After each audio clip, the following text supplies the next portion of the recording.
একটি ধাতব পাত বা এই ধরনের একটি ধাতব লোহাস এই মানে এই পাটাতনের সাথে রেলের এই লাইন বা স্লিপার বা এটাকে কি বলে এরকম জিনিসগুলো এরকম আটকানো থাকে এই ধরনের ক্লিপ দিয়ে। কিন্তু এক সাইডে আছে আর এক সাইডে নাই, এক সাইডে আছে আর এক সাইডে নাই।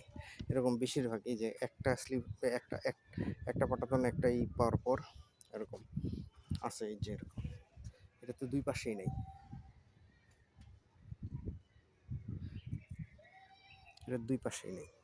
এটার একই অবস্থা, মাঝখানের লাইনে দুই পাশের একটাতেও নাই। এরকম আছে, এরকম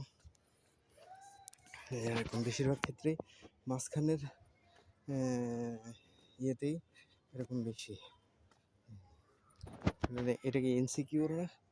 এটা মনে হয় এটাতে ইনসিকিউর। তাহলে এই অবস্থায় এই সমস্ত রেল লাইনের উপর দিয়ে মানে রেলওয়ে কর্তৃপক্ষ বলে যে ঘন্টায় 100, 120, 80, 90, 100, 120 এটা কিলোমিটার বেগে ট্রেন চলবে। দেখেন এটার মধ্যে যে এটা এই পাশে নাই, এই পাশেও নাই, এই পাশেও নাই।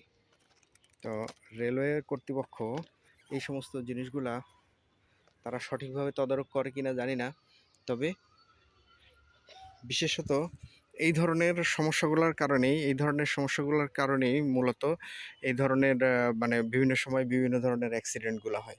দেখেন এই যে এই পাশে একটা, বেশিরভাগ ক্ষেত্রেই এই ধরনের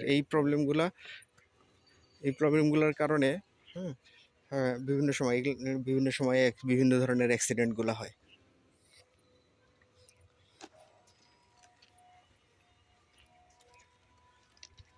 হ্যাঁ, মাঝখানের লাইনে তো একবারেই নাই এরকম অবস্থা। আরে কি অবস্থা, কি হ্যাঁ,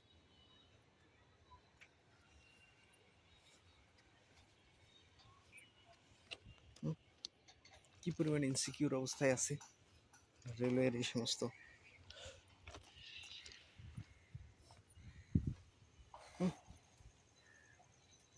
নাই খোলা, দুইটা আছে একটা নাই।